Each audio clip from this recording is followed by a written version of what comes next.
예수께서 이른바 공생애를 시작하시기 전 가장 먼저 하신 일은 무엇일까? 어린 시절 하신 일을 빼면 바로 세례자 요한에게서 세례를 받으신 일이다. 예수께서는 세례를 받으신 뒤 광야에서 시험을 받아 이기시고 나서야 본격적인 공생애를 시작하셨다. 따라서 예수께서 세례를 받으신 사건은 공생애의 시작을 알리는 매우 중요한 사건이라 할 수 있다. 이 사건은 마태복음, 마가복음, 누가복음, 이렇게 이른바 공관복음이라고 일컫는 세 복음서에 모두 기록되어 있다. 먼저 마태복음을 보자. 그때 예수께서 요한에게 세례를 받으시려고 갈릴리로부터 요단강으로 그에게 오셨다. 그러나 요한은 그를 말리려 하며 말하였다. 제가 당신께 세례를 받아야 하는데 당신이 저에게 오십니까? 예수께서 그에게 대답하셨다. 지금 허락하여라. 이렇게 모든 의를 이루는 것이 우리에게 적절하기 때문이다. 그제야 그가 예수께 허락하였다. 예수께서 세례를 받으시고 곧바로 물에서 올라오시자 보라, 그에게 하늘이 열렸고 그는 하나님의 영이 비둘기처럼 내려와서 자기 위에 오는 것을 보셨다. 그리고 보라, 하늘에서 소리가 났다. 이 사람은 내 사랑하는 아들이다. 내가 그를 기뻐하였다. 같은 사건을 마가복음은 이렇게 적고 있다. 그 즈음에 예수께서 갈릴리 나사렛으로부터 오셔서 요단강에서 요한에게 세례를 받으시고 곧바로 물 밖으로 올라오시면서 하늘이 갈라지고 성령이 비둘기처럼 자기에게 내려오는 것을 보셨다. 그리고 하늘에서 소리가 났다. 너는 내 사랑하는 아들이다.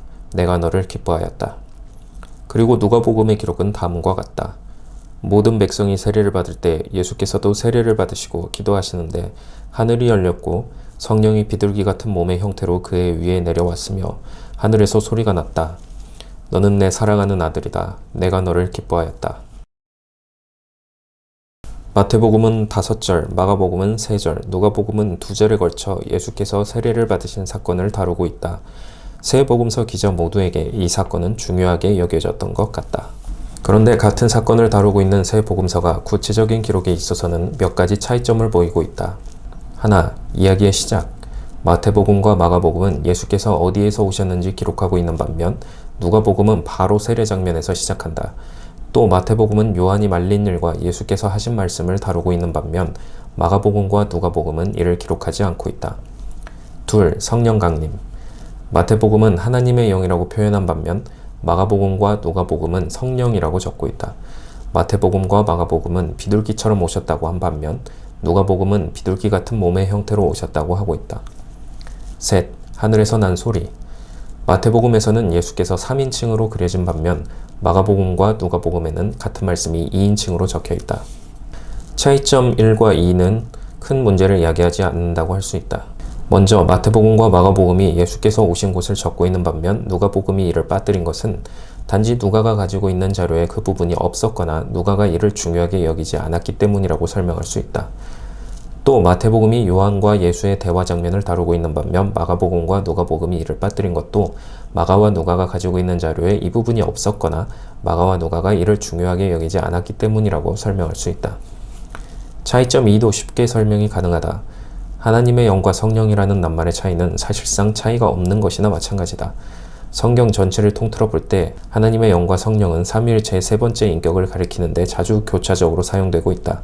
굳이 의미를 부여하자면 마태는 유일신론을 중심으로 한 삼위일체 이해를 가지고 있고 마가와 누가는 삼위를 중심으로 한 삼위일체 이해를 가지고 있다고 말할 수도 있겠지만 이는 보다 자세한 논의가 필요한 부분이며 이 글의 범위를 벗어나는 부분이다. 마태복음과 마가복음이 성령이 비둘기처럼 오셨다고 적은 반면 누가복음이 성령이 비둘기 같은 몸의 형태로 오셨다고 적은 것 또한 자료의 차이 정도로 설명할 수 있다.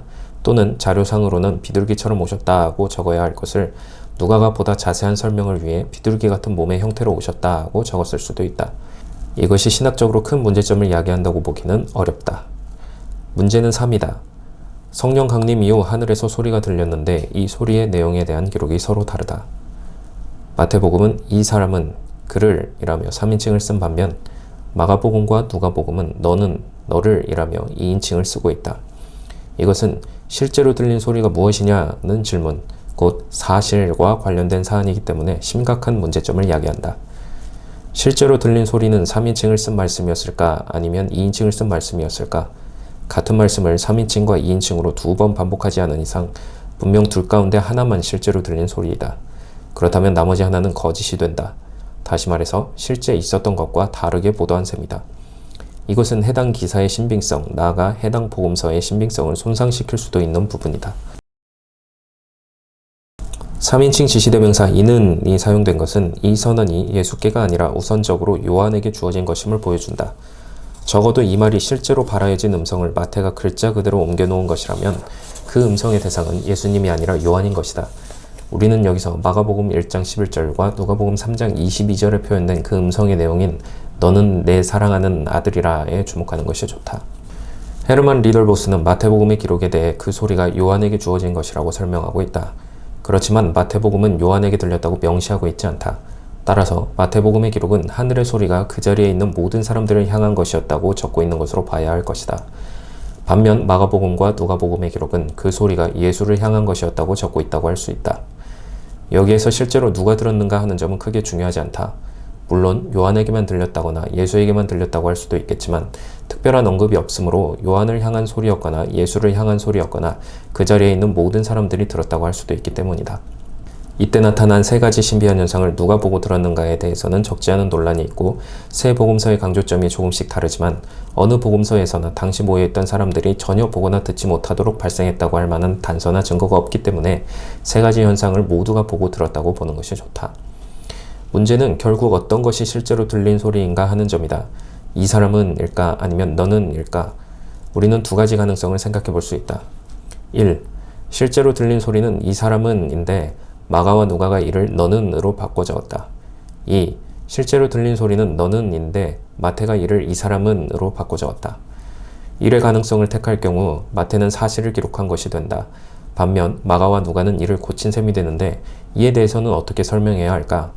아마도 앞에서 인용한 리덜포스의 말 가운데 마지막 부분이 단서가 될 수 있을 것이다. 너는 내 사랑하는 아들이라는 말씀은 시편 2편 7절 너는 내 아들이라는 말씀을 연상시킨다. 그렇다면 마가와 누가는 하늘에서 들린 소리를 이 말씀과 연관시켜 이해했고 이를 보다 분명히 하기 위해 3인칭을 2인칭으로 바꾸었다고 설명할 수 있다. 2의 가능성을 택할 경우 앞의 경우와는 반대로 마가와 누가는 사실을 기록하였고 마태가 이를 고쳐 쓴 것이 된다. 이럴 경우 마태가 왜 2인칭을 3인칭으로 바꿨는가에 대한 설명이 필요한데 아마도 마가와 누가가 적은 것처럼 하늘의 소리가 예수를 향한 것이었다 하더라도 결국 그것은 모두에게 예수께서 어떤 분이신지 알리는 기능을 하는 것이었으므로 이를 보다 분명히 하기 위해 3인칭으로 바꿨다고 설명할 수 있을 것이다. 그렇다면 1과 2 가운데 어느 쪽이 더 가능성이 높을까? 실제로 하늘에서 들린 소리는 어떤 것이었을까? 이에 대해 우리는 그저 추론할 뿐이지만 어쩌면 또 하나의 복음서인 요한복음이 그 해답을 위한 실마리를 제공할 수도 있을 것 같다. 요한복음에는 세례 요한이 예수께서 하나님의 아들이심을 증언하게 된 계기에 대해 하나님께서 말씀하신 바대로 성령이 내려 머물렀기 때문이라고 적고 있다. 이것은 성령 강림이 1차적으로 세례 요한에게 주어진 표징이었음을 보여주는데 이를 볼 때 하늘의 소리도 마찬가지로 예수보다는 요한 또는 다른 이들에게 주어진 표징이었다고 생각해 볼 수 있는 것이다. 성경을 믿지 않는 사람들, 특히 복음서의 진정성을 의심하는 사람들은 복음서 사이에 차이점이 드러나면 그것을 굉장히 부각시키는 경향이 강하다.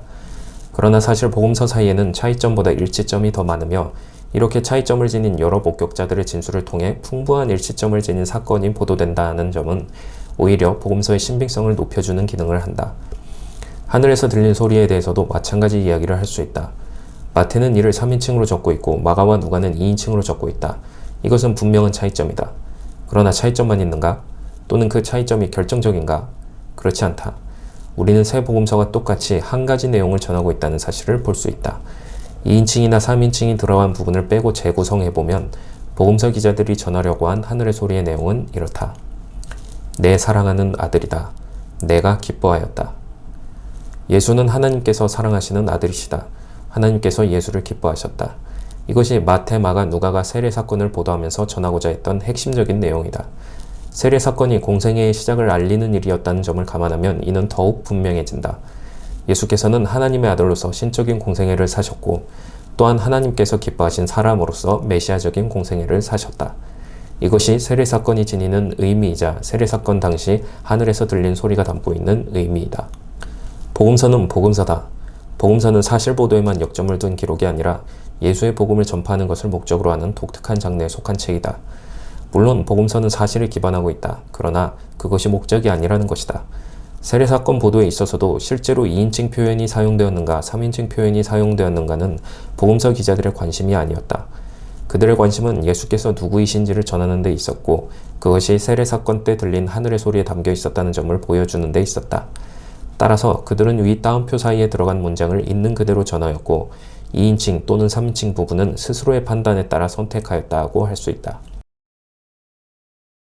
그래서 결국 실제 들린 소리는 2인칭이었는가 아니면 3인칭이었는가 하는 질문은 여전히 제기될 수 있다. 이것은 사실 여부에 집착하는 현대인의 관심 때문으로 당연한 것이다.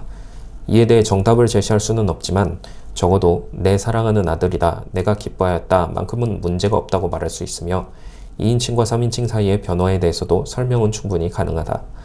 그것을 받아들이느냐 마느냐 하는 문제는 복음서 기자들의 진정성을 믿고 일치점에 주목할 것인가 아니면 성경이 없는 것을 지어가면서까지 짜깁기 해서 만든 책이라고 생각하고 차이점에 주목할 것인가를 선택해야 할 독자들의 몫이리라.